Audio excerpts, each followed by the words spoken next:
Alright, so I was looking at videos about cults recently.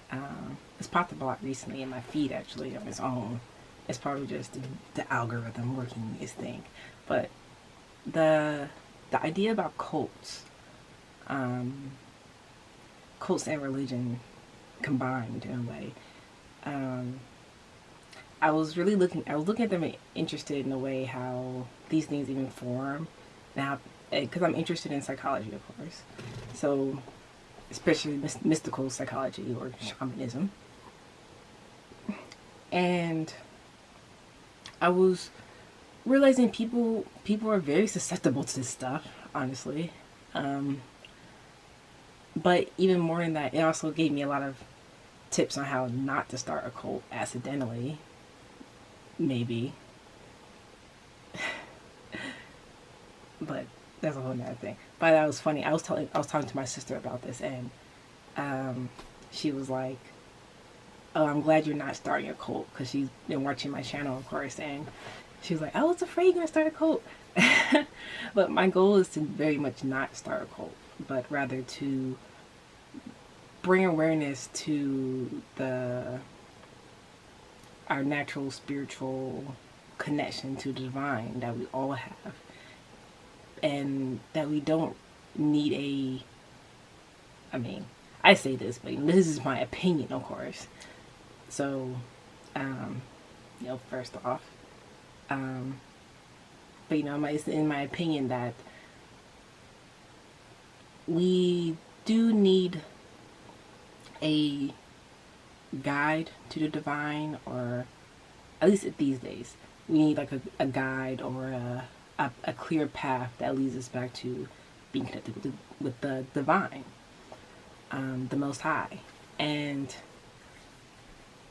I think cults catch a lot of people who have fallen off the path of seeking the divine, because we have a we're just connected to the universe, you know, because we're a part of it, and we're connected to everything.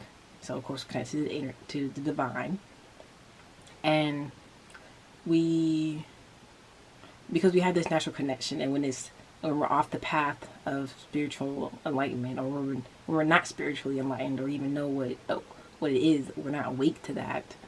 Uh, Other people who understand how that psychology works can manipulate it in people and use it for, their own ends. Obviously, we see it a million times. I don't need to explain that.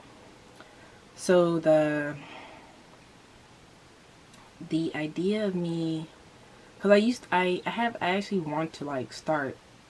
I mean, I do want to start, or I am in the process of creating my Aquarius United, and the plan with that is, is to be a not-for-profit, because money is the root of all evil, honestly, but a not-for-profit organization that can, help people all around the world, through education and agricultural needs. And also I have my own personal business ideas about having a spiritual health center where people are guided back onto the path, but also they become cleared of their mental illnesses. And and when I say mental, by mental illnesses, I mean that at least in the experience that I'm seeing and observing in not only myself but in others, it seems to be that if you aren't connected to the divine, you can't receive the you can't receive like the downloads that help you, realize who you really are. And you don't know who you really are, so our psychology fractures, and our psyche fractures, and we get all mixed up, and we don't know which way is up anymore. I think that's the overall consensus of how people feel these days. Just what is even up anymore? What is down? And are we even real? You know, that's a whole other concept. But what I want to talk about right now is this is the point I'm making is how do we reconcile all these different branches of, we have psychology, and we have cognitive science, and then we have mysticism, but they all connect to spirituality. I think that's such an issue in the English in general, but what the definition of spirituality I mean is your actual connection to your spirit and to the spirits around you and to the divine. Of course, I'm scratching my head when I say that. So how do we reconnect that way? I mean, I laid out my plans for what I want to do, but I just want to lay out some of the problems that are there, and by talking about some of these issues that I've seen, or at least that I've observed, that it could it could really be the start of a big healing process through just understanding where we're going from the place we're starting at right now. Of course, well, let me start small right now, just because I don't want to go too deep. I don't actually go super deep, honestly. And I want to talk about some ideas that particularly John Vervaeke and Jordan Peterson have brought up, of course. Because I think they're the only ones I really found who are academics sort of talking about this idea, especially John Vervaeke. My goodness.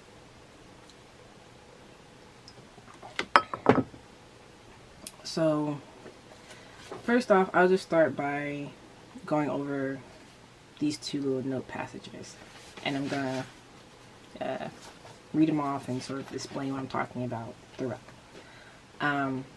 This is I'm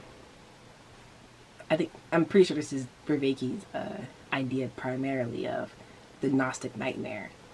But I think I just came up with this term myself when I was listening to his what was his name of his thing? You can tell I haven't been watching in a while, but I was following his teachings. So, the Gnostic nightmare is that pseudo-religious secular ideologies that are I can't read my own handwriting. Pseudo-religious secular ideologies that are waves of self-bullshitting to form a collective of people who follow in something just to satisfy their loss of meaning that was lost by shirking off real dogmatic religions.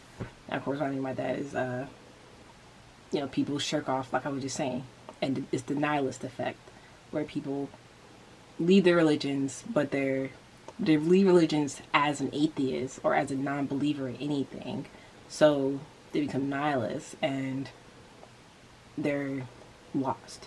And so this happens, and it would manifest as fascism, communism, and even capitalism, because any of these isms aren't going to fit they aren't going to guide anybody back to the right path, because all of these primary structures or hierarchy organizations aren't going to lead anybody back to the divine where they need to be connected to, but rather to a source of single power in one person, like Hitler, Stalin, United States presidents kind of stuff, or corporate stuff. And capitalism, it gets a little sketchy since it's kind of an invisible god of money. I mean, all of it's kind of based around money, though, isn't it? So even religious people are at risk of bullshitting themselves, because they cower themselves in the religion without finding the true meaning of life.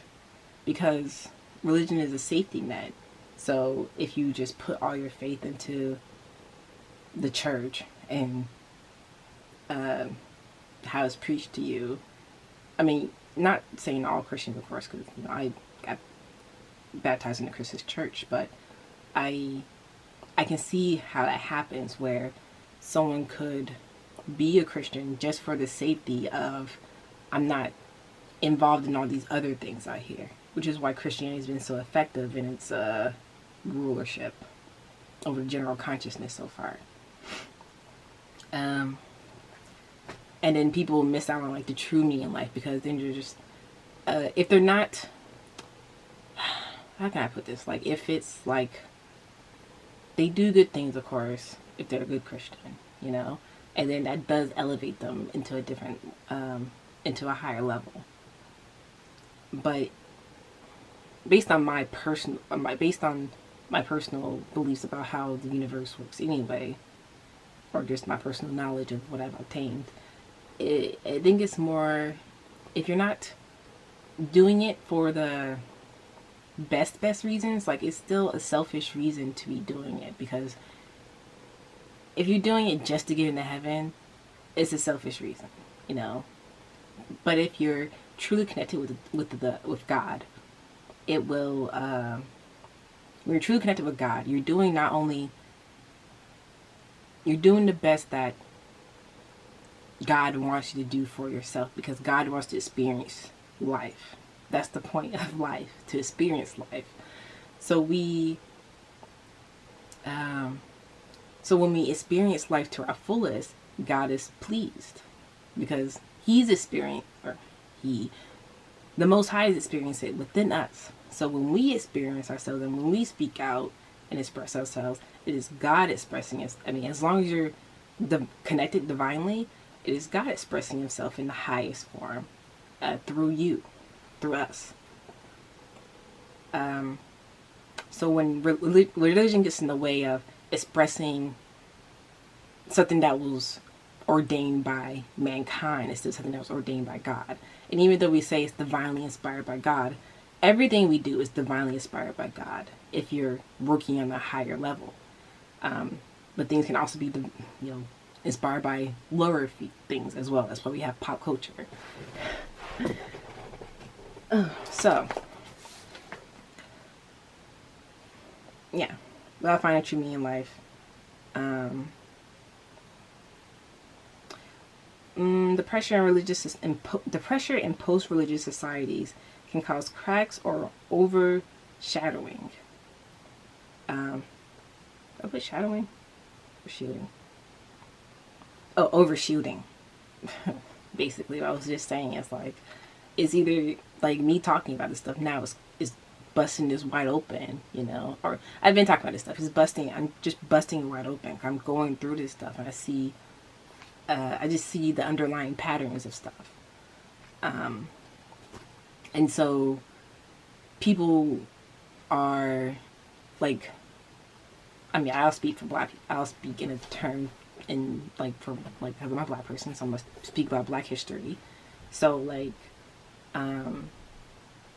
we've been forced into Christendom through colonization, but now we become so, not just us as well, but we become so Christianized and westernized that we can't even connect to the divinity that was originally within us, because now our whole psyche is redirected towards this colonial idea how we should attain our divinity or reconnect to our divinity, because we each have our own paths, we each have our own way. And a guy, a pastor, Ray Higgins, I believe that's his name, right? He said that spirituality, when someone copies your spirituality, that's how religion is formed.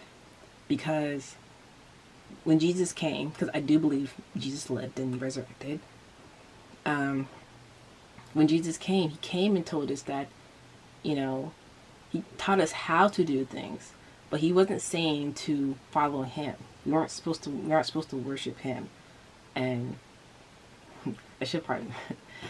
but rather he was teaching us that we are connected to the Most High and that we can connect to Him through Jesus, because that was the knowledge He was bringing to us. I don't know. That seems pretty simple to me, honestly. Like, Jesus was like, y'all are tripping down here, doing all this craziness, the money situation, the propaganda, the tyranny. Like, you guys are not connected to God. But if you guys, like, just listen to me and understand that you have to do certain things to shed yourself of, like, your ego, let's say. That's what we say now. It's like we want to shed ourselves of our ego and do our shadow work. And the point of doing that stuff is to get connected to God again. So when we like, some people are chasing spirituality the wrong way because they're still wrapped up in the ego, or still wrapped up in this idea about how they view God. And I can say God, the Most High, Allah. These are all just names, because God is the true God is unnameable, right? So it doesn't matter what we call Him. He's us. She is us. So, but when we get wrapped up in or when people are getting wrapped up in seeking, like, higher meaning in life, but without knowing how to find God, it can cause issues in the ego, and then people get stuck on a level where they are not exactly, they aren't really happy, or they get depressed, or they get anxious and angry and stuff like that, because they reached a stopping point, or they reached an impasse in their journey, because they haven't totally disconnected from their old ideas of with how this world works, like with society. And we have to shed all that, and then we will ascend, you can say, and we'll be able to truly do what God wants us to do, or God wants to do in us, through us. Not to say that Christianity, not to say that religion doesn't do a good job of this kind of thing, but that's where the cult-like mentality can come in, where if you start to if you go off that path, that designed path, it doesn't. They get kind of how you say, a little anxious about that, I think, because then I think it does something in the psyche where it's like, I went this path because, it's been done in history for so long, and now that the opportunity is up for thinking about it differently, or doing things more independently, or individually, I should say, rather, and it doesn't, how you say, it just bumps up against that that icon, I'll say, yeah, against that icon of the religion that's been created, basically. So I think when people are truly deeply spiritual, and also following a religion, it's a good thing, actually. I don't think religion is a bad thing. I just think the cult-like mentality that surrounds is a bad thing, and the restrictions and the authoritative rule that they think they have over others, when they don't, when the power is all up to God anyway, and we don't even have a proper justice system in this civilization right now anyways. So yeah, so Hegelian dialectic is like so cancerous, honestly. I recently looked back over it too, like, gosh, it really was like, it's really not good. But yeah, it's not good because of it's like it makes a purposeful step away from mysticism, because it wants to it's rationalizing everything to a level that it doesn't elevate it, like it's what we saw, with the Third Reich, where Hitler rationalized. I mean, I haven't read Mein Kampf all the way through, but I do know that Hitler obviously rationalized himself into this idea that he needs to exterminate all the Jewish people so that there can be peace on earth. Um, yeah, that was not the way to do that, buddy. But I think what Hitler was really up to, though, is a different story. But the Hegelian dialectic leads to that kind of ideology because it's how does it go again? It's like you. Never mind. I'm not gonna try to explain it. Y'all know what it is. So yeah. So the mysticism.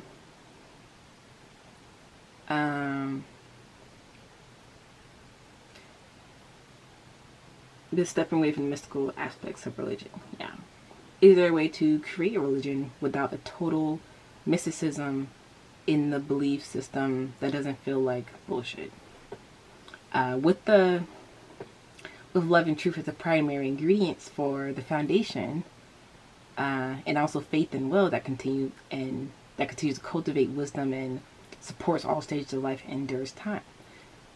How can it be How can it be realized fully of our dreams? How can it be fully realized out of our dreams into functional order? What I realize is a very delicate balance. It's very delicate to balance because, it's chaos and order. We have to find harmony. More like balance and harmony. That's what's most important. And that can only really be achieved through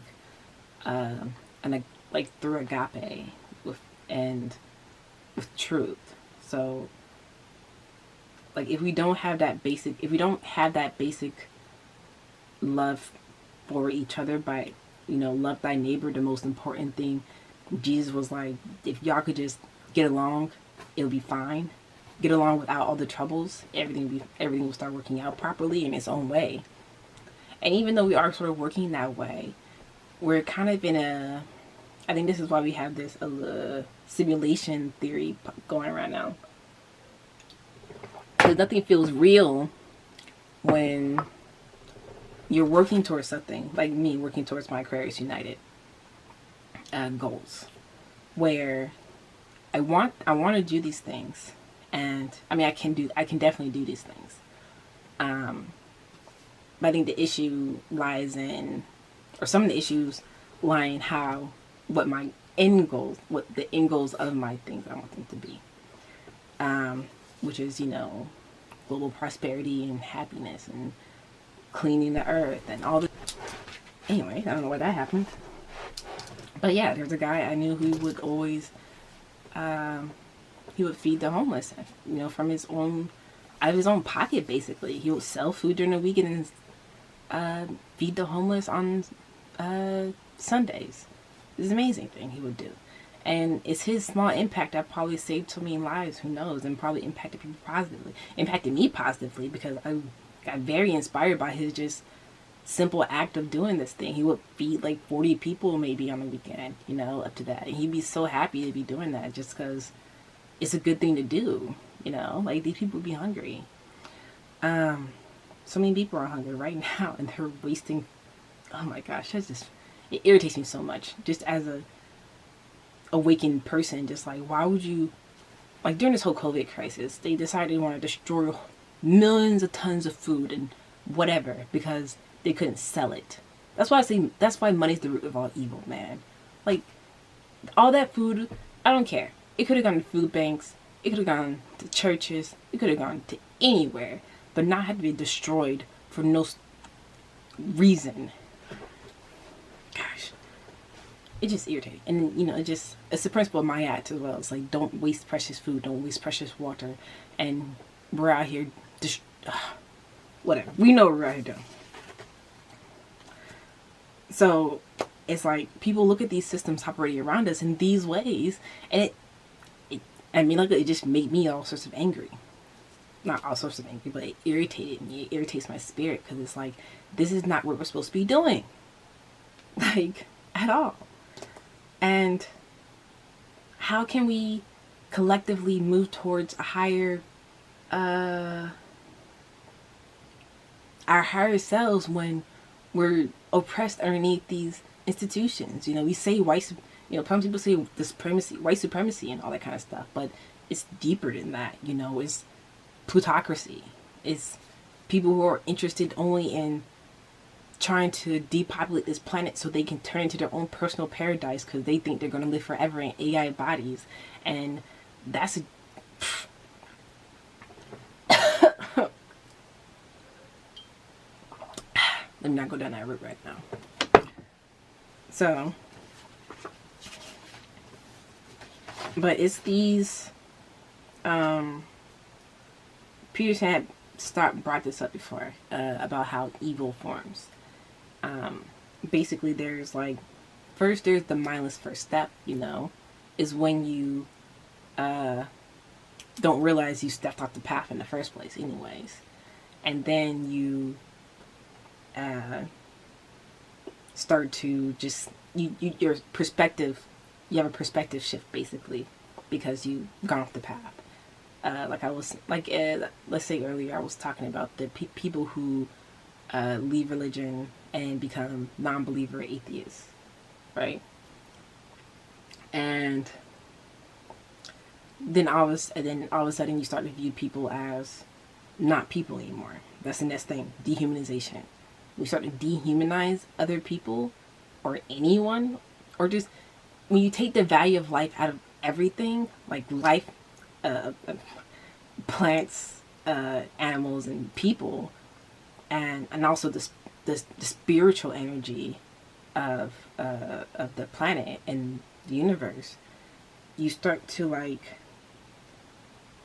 and then you don't even see yourself as human. So it's like, what does anything matter? It's this nihilist abyss, right? And then, devaluation of the self. Next, then you take away the fusion of personal responsibility. It's like nothing matters anymore. So I can just do whatever, right? And then also, like I was saying with this falling into the three major institutions, the power institutions that we have now of capitalism, fascism, and communism. And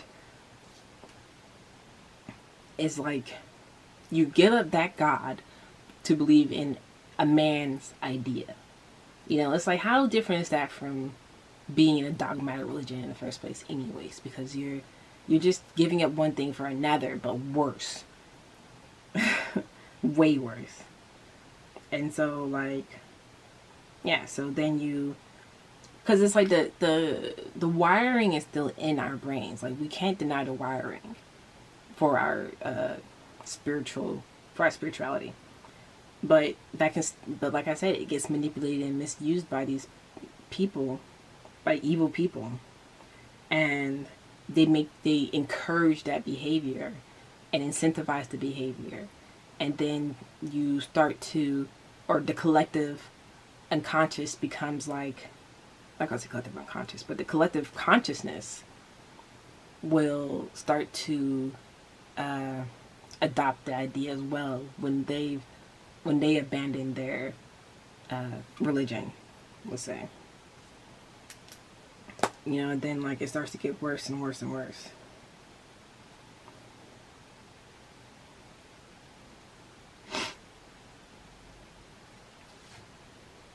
Continuing evil even after stability returns. Purposeful deception to maintain. This is another rabbit hole. But basically, once these structures are it's like in They Live. And there, one of the guys sells out and becomes he joins them. Because he's like, oh, well, they're going to take over the earth anyway. Right? They already have all the power, right? So, why not just join in? But that's not what you need to do. You need to go back to the divine. But obviously, if you've already gone this far anyway, you're going to find out.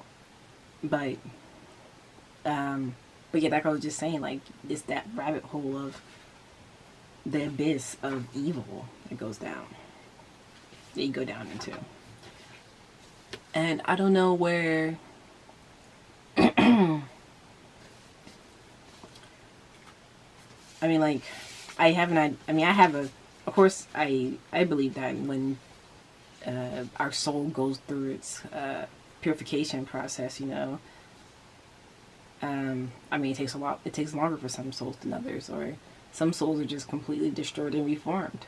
You know, that's what it is.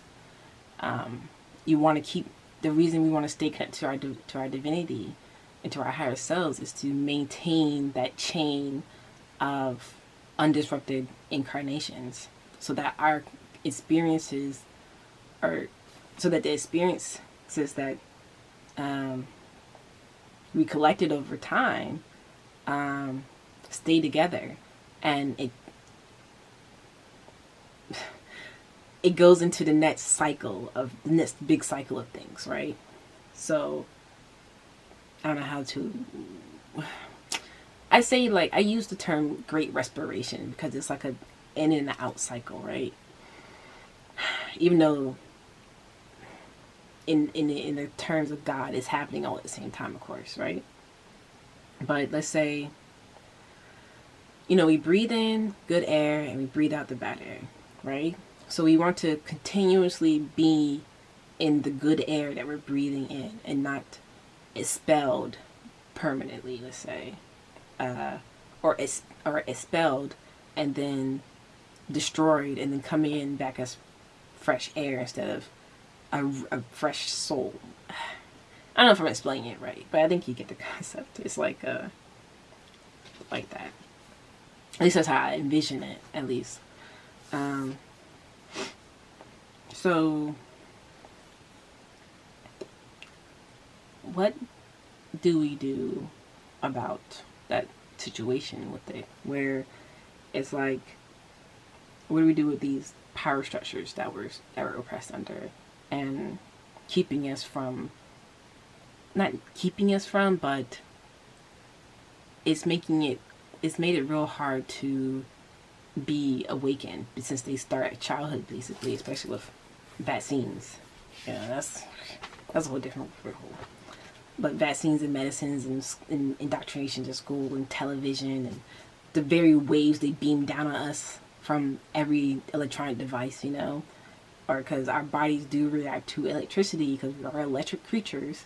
So it's really ignorant to, it's beyond ignorant to even think that the radiation, because radiation, and what I mean, if you look at the definition of radiation, it's the invisible waves that come off of things. You know, light has radiation, your cell phone's radiation, the sun radiates heat and it's rays and as well.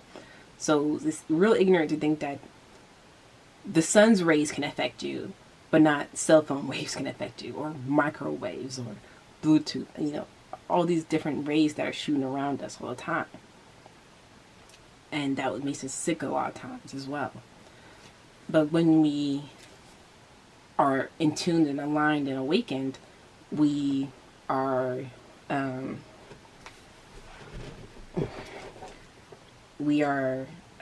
you know, stronger and healthier and mightier for it.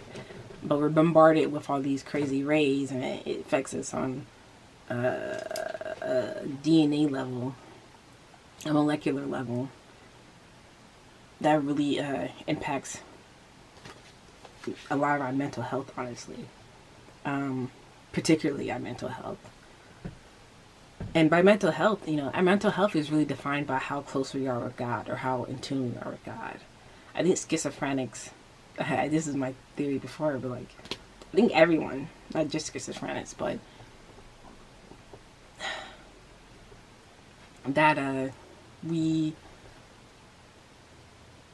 when we're not like properly connected, we get invaded and possessed by demons, basically, or we're attracting lower energies that we can't really perceive. Like they're, like some say, 2D creatures, right? Because they can't really cling on into the real world, but they can cling on to us. They're parasitic, right? So a lot of us have parasites on us, and We don't know it because it's in our aura field. But it's part of my mission with Aquarius United that people become more informed and spiritually connected, So this is some notes I have from Matsamini 9. And it just popped in my head when I was watching that. But it relates to everything, of course. Western civilization still dreams of the 20th century because it was when they realized that they went how far off course they were when it came to preservation of the power structures and also the conglomeration of the power so far. The failure of communism and fascism because they attempted to undo the evils of Christianity but only resulted in more evil because the two could not be separated so harshly. It can't operate in a vacuum. Maybe Christianity was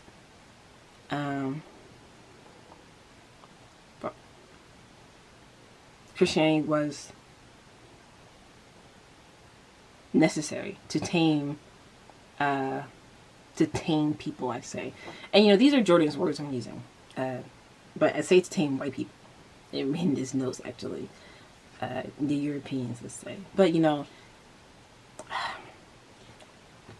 man, I don't want to come off bad or whatever. I'm going to come off bad regardless anyway, but I just want to be understood. I'm not saying these things as a put down of European peoples, right? I'm just being honest about, if people want to believe in evolution, let's look at the facts. Life still came out of Africa, evolutionary or creationist theory, and my theory is panspermia, right? So the concept that Christianity is that it got people into, religions in general got people into behaving ways that were, that worked for the goal of the society, right? Which is usually money based because of what happens. But generally, Christianity got people to go to work, make money, and do right by people and not kill each other so much. But kill each other for a cause as well. War is very important these days, right?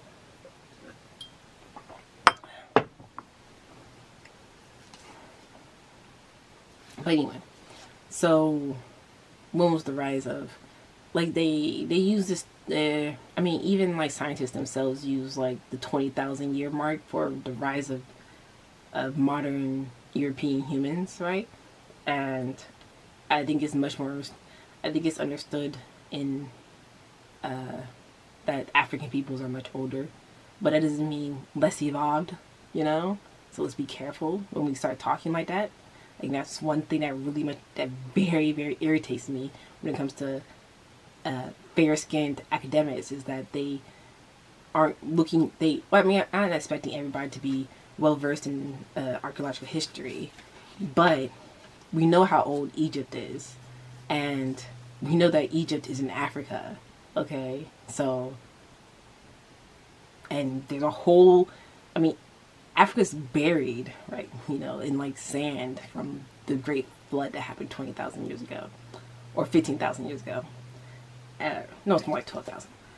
So, we know that there's a lot more to history we don't know just because it was all wiped away and destroyed at that time period.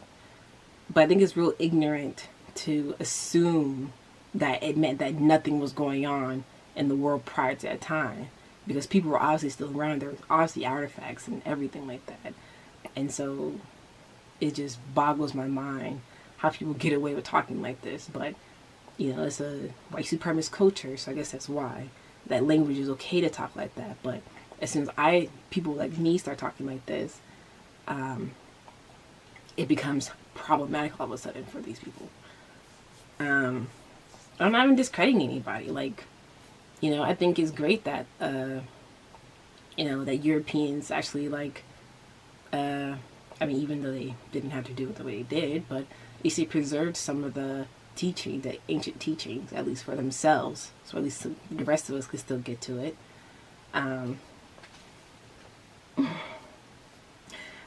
But anyways, religion, like the major religions, Abrahamic religions, they all started in that Indo-European area anyways.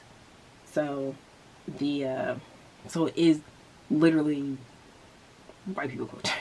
To put it bluntly like that. But it became it's like it left Africa, became something else, and then came back as kind of like yeah, that was actually like the Oedipal complex I was thinking about beforehand, with like Africa birthed the world, and then they went out and became something else, and then came back forgetting where they came from, and destroyed the homeland, the motherland, basically.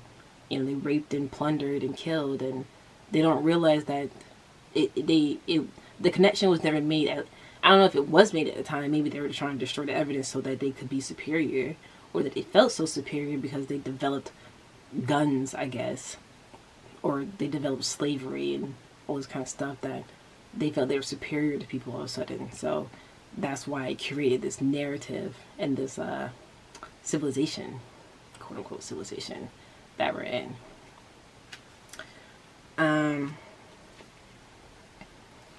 So, like, I find this.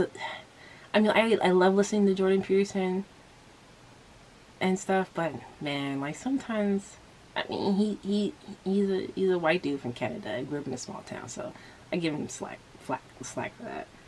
And a lot of these intellectuals were like that, where they didn't grow up around people who came from African nations, and also were informed about their history as well, and also proud of their history and proud of themselves.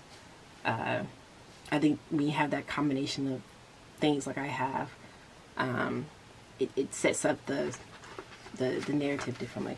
But anyway, the taming of people through these religions, it did a good thing, yeah, to civilize people and to get people connected in a way, but it was done for the wrong reasons, right? Because the church got established as an authority, and the church as an authority, excuse me, God is the authority, not the church. So anything the Pope says, as far as I'm concerned, means nothing. Anything any preacher says really means nothing as far as I'm concerned, because I'm going to ask God for whatever I need to know, as far as that goes. And if God wants to send the answer through one of them, sure, but it's not going to be dictated by any man or woman who claims to be the sole authority over God. Like, come on. Like, think about it. Like, it's a sheeps and goats narrative, right? Whereas people are just following this person because they're just in lead. Like, they got here and they're in charge, I guess. And we've been indoctrinated that way, instead of realizing that the power is within us, because God is experiencing life through us. And as we not learn God again, but as we plug God back into our lives, it changes the perspective of everything we do. It's what gives us life.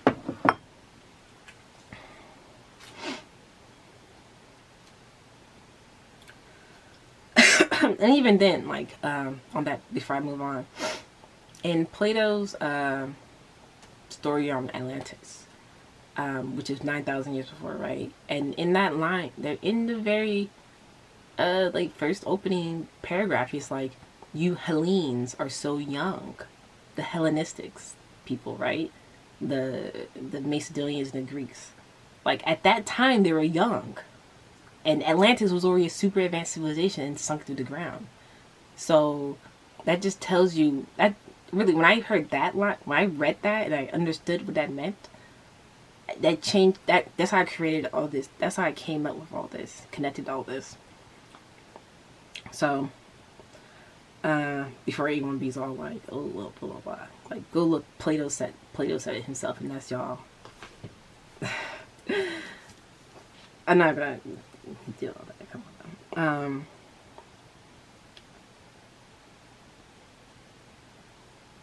But yeah, so what really went bad for all of us in Western civilization is that it really could have been a really great thing if we had maintained our if the connection to spirituality was maintained. But, obviously they started doing a bunch of evils in the world and seeking power and authority over and glory for themselves over everything. That's why in Alexander the Great myth, he's ascending, but he's not allowed in because he's not connected to the spiritually divine, or his intention was not to connect people with the spiritual divine. It was to conquer and take over everything. That's why he was blocked. It's part. He deserved to be poisoned if he wasn't going to actually bring peace and love and truth and divinity to people. That's not what that's not what anybody needs to do.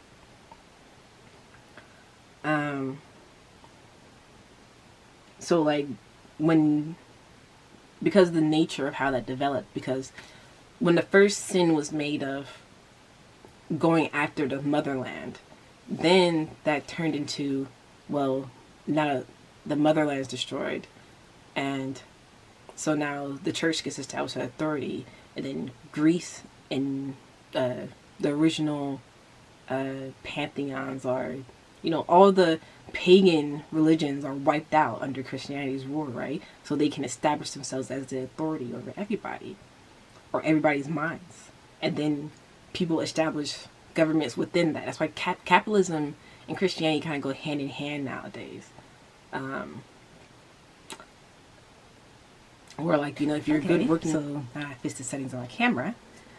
So where I last left off. So when we established this, when the idea of destroying other people's religions became nature to Christianity, and then capitalism came along and incentivized all its goals. That's how they became married in a way. But now we're looking at this, like Christians and Muslim people are going through this trial for their religion, because now people are coming after them now, because it's been a cycle of destruction of spiritual connection, because people don't believe that God is real, or God is dead, or whatever. They don't believe in God, and so they become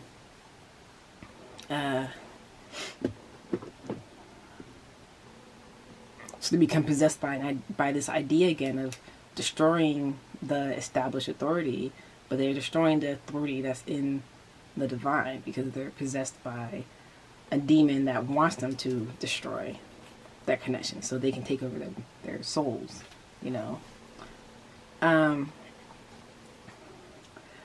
Okay, so we're about to leave them up there. So basically, like, that's the whole, that's the current problem that we're facing now, is the people want to dissolve these power structures, authority structures that haven't worked. And not only because it hasn't worked, but because they, like, say in a collective consciousness kind of way, there is the demon that was in charge of that destruction of the religions, so that it can become the most powerful one, is possessing other people now, and they want to implement their ideas. They think that they can do it better, whatever, right? Because obviously the system's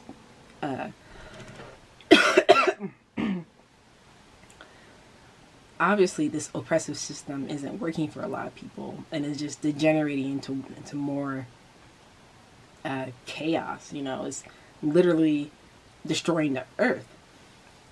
So it's like, so obviously someone will want to come up with a new idea to figure things out, But the thing is, the idea is already out there. Just no one's people are connected to what that idea is, which is God, of course. But God's not an idea. It's more than an idea.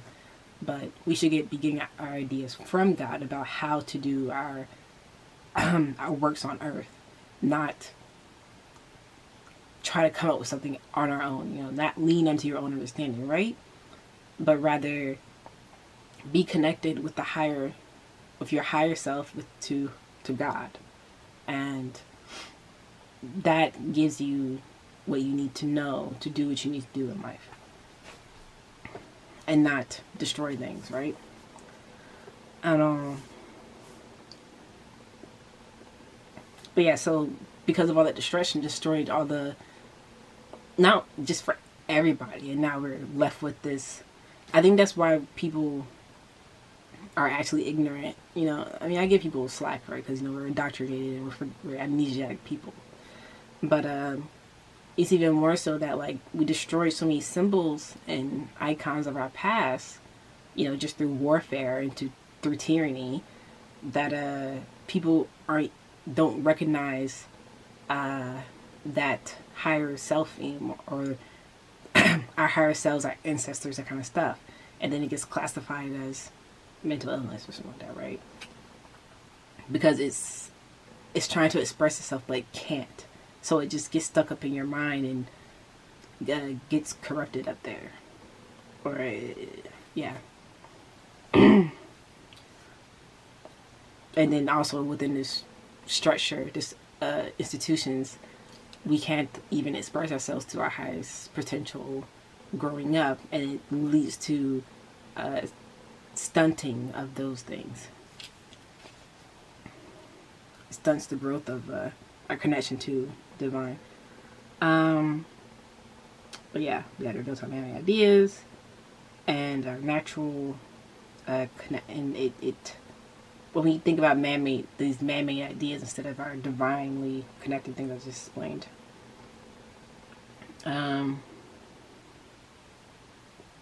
It also relates to the divine feminine concept as well. The ability to receive, the ability to understand and integrate and be empathetic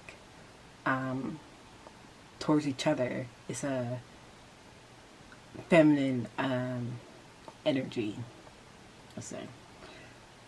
And screw these people trying to do all chaos and whatever. It's feminine and masculine, man. It's the easiest way to put it, because it's just one of the basic principles.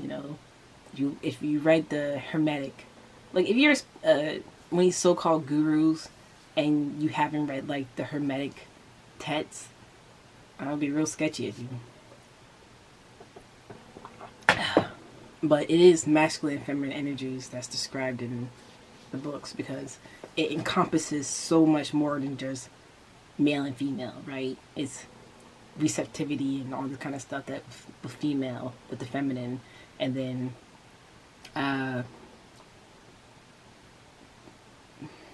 what's the word I use? I would say penetration. It sounds so masculine. But what's that word? I don't know. But being active is a masculine thing, right? Building and all these kind of things. But it's the merging of these two things, which is the Tao, and that forms the Tao, the way. It's when you merge these two things, not merging, but integrating them and having them working together with the energies, or with that understanding.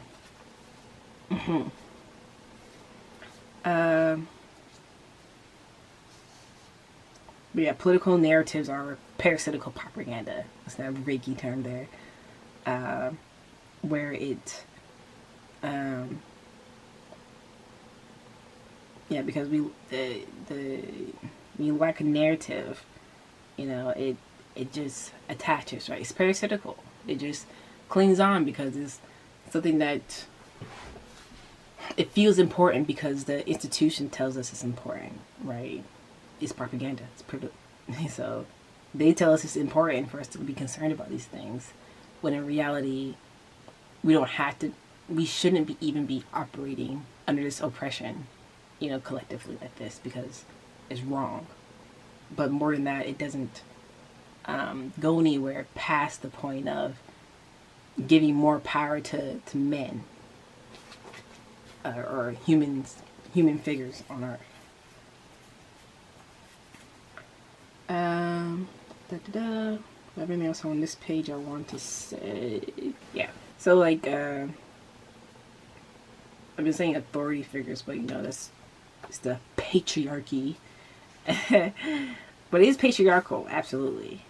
Because women are naturally connected to the divine. So they had to oppress women. They had to suppress women. They had to.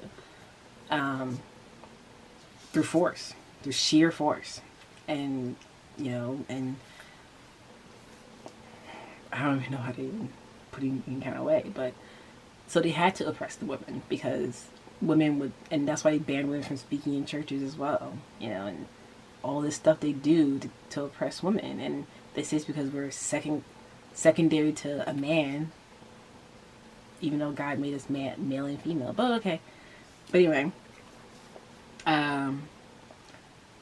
what I wrote down here is like connecting this heavy use of saying feminine chaos, theme chaos. It kind of like, it pushes off when people don't have to understand what feminine and masculine even mean, and then you say it's the chaotic feminine energy that's causing all our issues or has caused issues. It really only amplifies it even worse, like in a Maleficent kind of way. It's like, so you're just gonna push all the, you're just gonna put all the blame on me? Okay then. Well, I'll show you something. I'll show you a dragon for real then. If I'm a dragon, I'll show you a dragon. Like, you don't want to try your mom, right? Like, your mom is nice and sweet until you decide to find out, the other side of her. But it also kind of, it brushes off. That's why the current conversation about patriarchy is so tenuous. It's like women are trying to the women are trying to reconcile with the history, and men haven't been given that responsibility of dealing with that. That's the responsibility that men need to take up, that Jordan Peterson's talking about. The responsibility of how the world is working out right now, and not to push it off or brush it off or try to blame something else, but rather take on that energy and realize, it's not just one-sided. Obviously, it definitely. I mean, you can't. It doesn't make sense how you can. How it's been flipped on us and this kind of sleight. It's not in a sleight of hand. It was just like, it's just propaganda. But some sleight of hand was played, and now women lost so much of themselves over history, and now is coming back. This reawakening of divine feminine, right? This whole thing we're talking about is coming back because the dragon has reappeared, basically, and she's like, I'm not going nowhere this time because, you've given me all this chaotic energy. You haven't taken responsibility. You haven't done the right thing for so long that now Big Mama's to come down, and who's going to say no to Big Mama? Like, not even the king or the president or whoever can really say no or can lie to Big Mama, right? So, and Big Mama. I've been watching Bernie Mac show, but it's true though. It's basically that though, and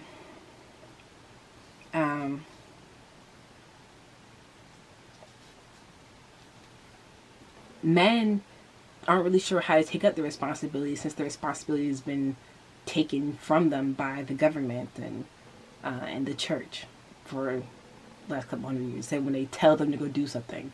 Because men are good at being told to do something, especially they're incentivized to do it.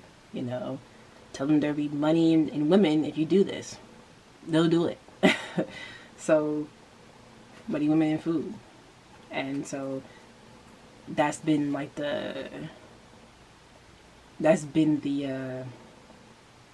what's the word? Not diagram. the methodology of how they've done it for so many years is they got incentivized. That's why capitalism and Christianity got married, because they were working for each other. Um, so,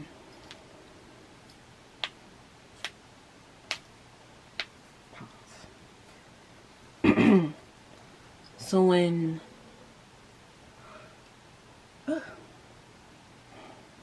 so women are facing, they're are trying to deal with their expression of their femininity and masculinity, obviously, but because of the culture we're in, it can't. It's not being expressed in a way that's for its highest purpose. Um, Once again, read the Hermetica. How it speaks about how the feminine and masculine are complementary, collaborative forces that are really necessary to work together to get. It's at the bottom of everything, really, in a way. So, rather the feminine, it's the expression of our humanity. Um, so we, so women and men, we're all suffering from this idea about our genders and stuff like that because it's been taken from us for so long. We haven't even had a chance to really express ourselves in our best way, and it's been exploited for so long because it became men can get money and women at their delight because they're working. If they, as long as they work with the system, they get what they want. And if women submit themselves to the system, they can survive. That's the whole difference. It's like it's not even literally like women can live and express themselves. It's to survive, to not be killed by a man because you stepped out of place. Um, I think it's stepped out of place as far as like intellectually speaking, right? Like women reading and being able to talk and be themselves, even painting, like all these things. Like women were just meant to make babies and look pretty. Or society, Western society wanted women to just look pretty and make babies, but not do anything else beyond that. Otherwise, they might figure out who they really are and start telling their kids and telling their men, and then all of a sudden you have a revolution on your hands, right? That's basically how it is.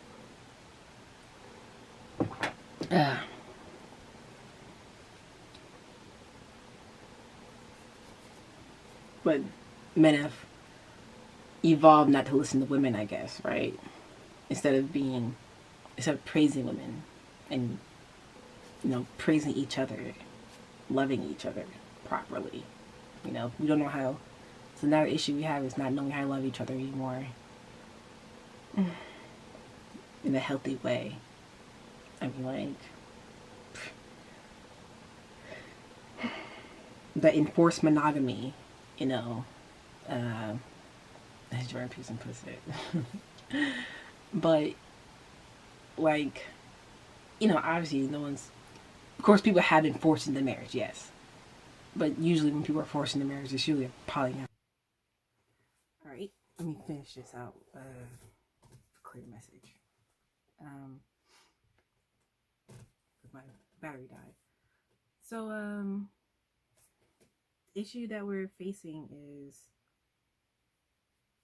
or to finish off that note about the feminine issue, is that now feminine powers don't know how to express themselves in a feminine manner. So now they're trying to go about the way they're trying to gain power in a patriarchal way.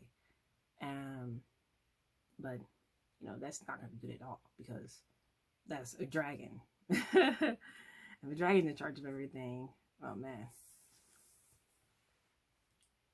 Peace punctuated by moments of random chaos, right? Terrible chaos. So, I mean, obviously so I always give the solution being love and peace, and uh, as the way to get back to it.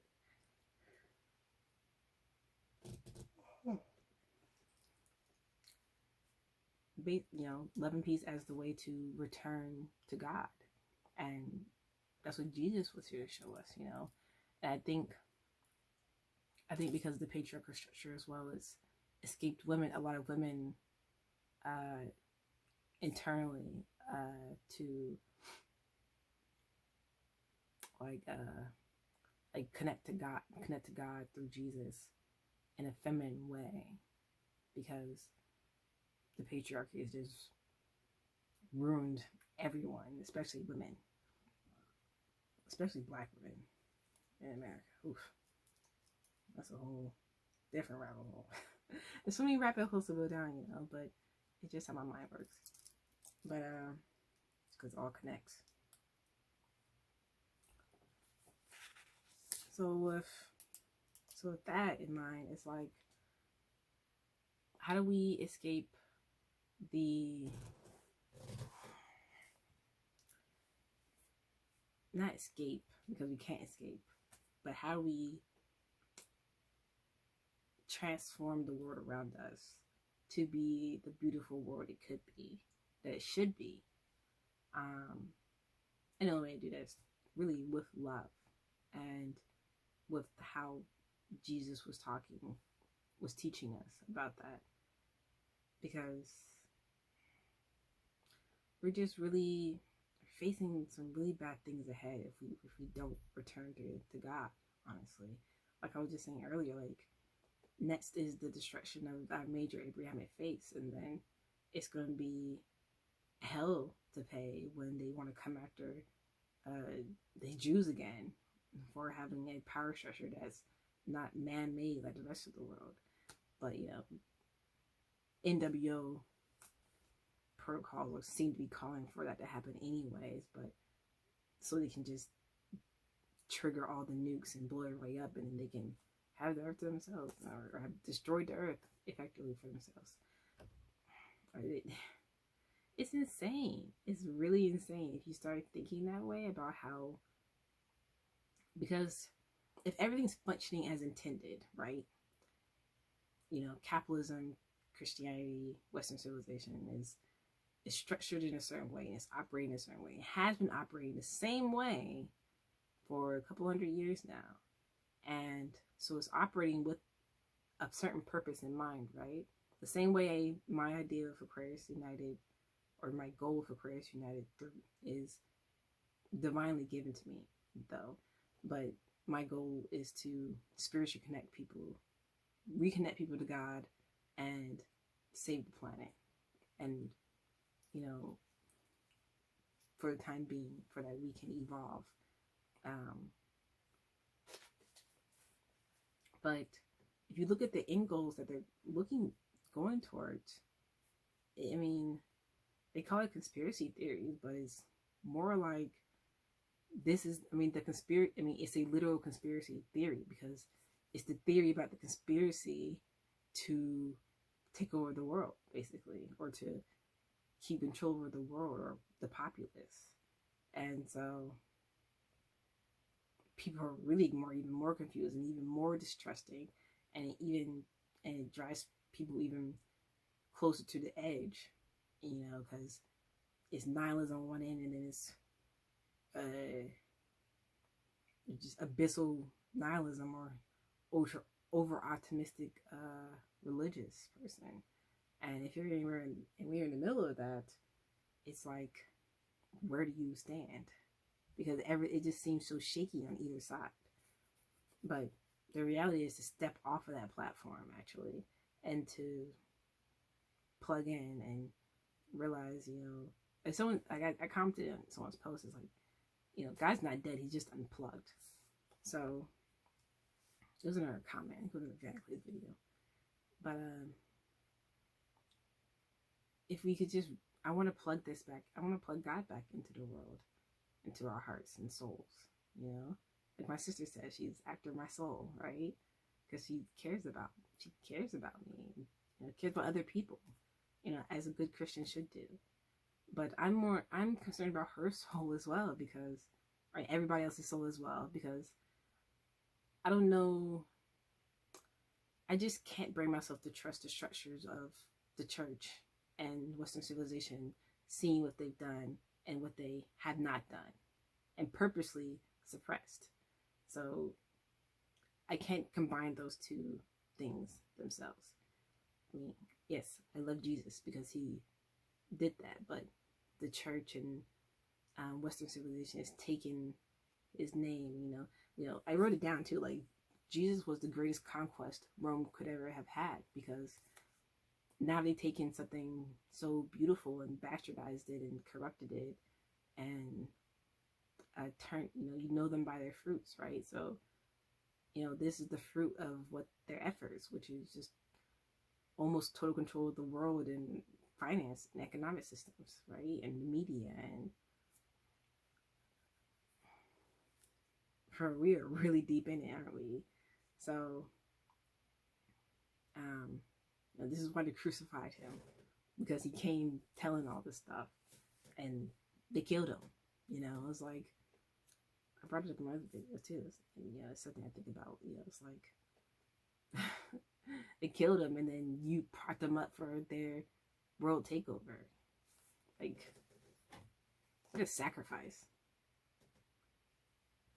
I don't want to think of it as, like, I don't like the cross because I don't think it was,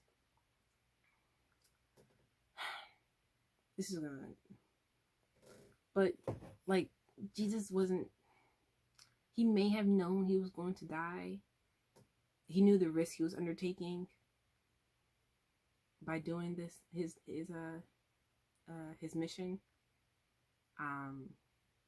because that was his mission, to come to earth and to save our souls from this institution, from these oppressive institutions. And honestly, if we didn't have Jesus, I mean, we would be way worse off if we didn't have him. If he never came, we would have been done for. But we're almost on the other end of this thing, honestly. But we're really deep in it right now. And the most important thing to do is to keep going forward, is to keep loving God and keep loving each other and remember what Jesus taught us. But yeah, I was saying, like, I don't think the cross is a good symbol to have to represent Jesus, honestly. Like, it was a torture device. And it's like think about the cognitive effect it has on people now. It's like, I mean, it's twisted, right? It's totally twisted. Like, they killed him and then they turn his punishment into they paraded around like, he was a sacrifice, and like he wasn't, not that he wasn't meant to be a sacrifice, all things are, whatever, in order, but once he knew that he was going to die, of course he was going to back off. But I don't think because things could have gone either way, right? He could have been successful at that time, and then we could already be in paradise right now, but obviously he didn't. So that didn't happen. But it's just crazy how it just got taken and twisted, because it's prevented the majority of people from really knowing who Jesus is and knowing God. And that's just, yeah, that's like, that's the ultimate betrayal. Gosh.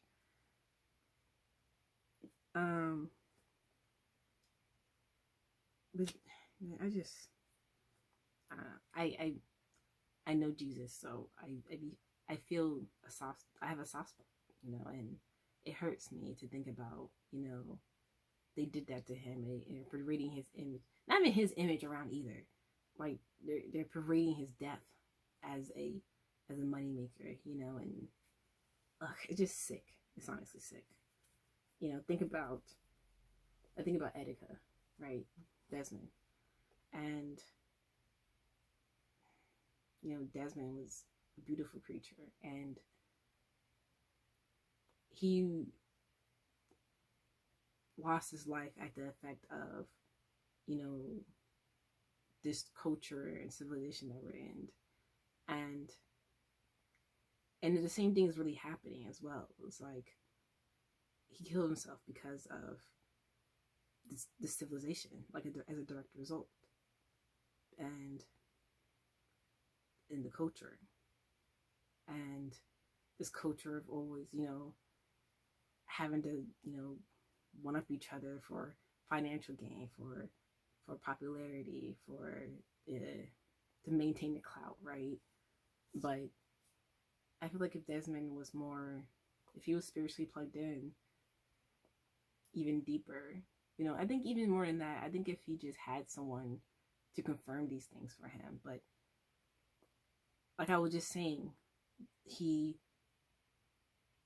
was on the right route, right path, right? But when you pray to the Christ of the church, that's not really Jesus. It's a false image of Jesus. But yeah, I feel like if he really, really knew God personally, really knew Jesus personally, he wouldn't have done that to himself, and I mean, he would have done so much more. But I mean, that's just my 2 cents, I have a soft spot, a very soft spot for him too. But that's what's happening to a lot of people right now. The same thing where they're reaching a certain point in their life where they're not really sure where to go, and they're kind of stuck in a point because if they move any higher, they're kind of going against their holy text, right? Or they just aren't equipped with the psychotechnology, right, to even go that far. It's the same issue with psychedelics as well, where people have bad trips because they aren't ready to face what's on the other side, or face their demons, or they haven't done any shadow work. They don't understand what that is actually. It's not just, a high, I mean, no high is really just a high, honestly. But when you do a psychedelic like ayahuasca and shrooms, it takes you to a different place. It breaks, it opens your eyes up a lot more, your senses up a lot more to the dimension around you. So that affects your experience. That's why it's so important to have the right environment, because you have to create the environment to keep out the demons, right? That are really everywhere right now. If you're not ready, that can be real bad. But plant medicine is extremely important though, because it does open your eyes and awaken you and reconnect you. As long as you're equipped and ready for that kind of thing, you're not abusing it or exploiting it in some kind of way.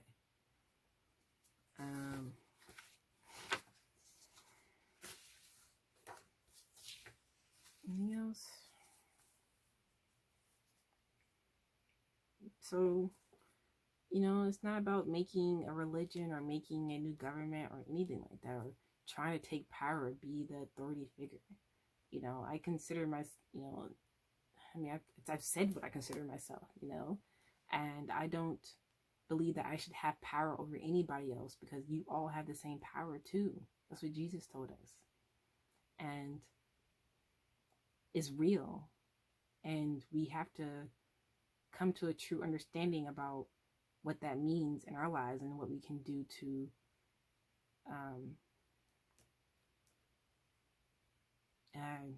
I don't know, share with other people as much as possible. That's why I'm doing this. I want to share this with other people. I care about other people's souls. I care about the state of the universe. I care about the natural law of things, the natural order, and I just feel like people should know this, and it would really help people to know this. And it helps me, because I'm doing God's work as well. And it gives me happy, because I know I'm doing the right thing. And out of the goodness of my heart and soul and everything. And, and like I said in my other video, you know, it's like, just like I just said, like if Desmond was connected, he wouldn't done that. He would not have done that. And so if more people are connected, they're not going to hurt themselves. They're not going to hurt each other anymore. And that's the most important thing we have to do.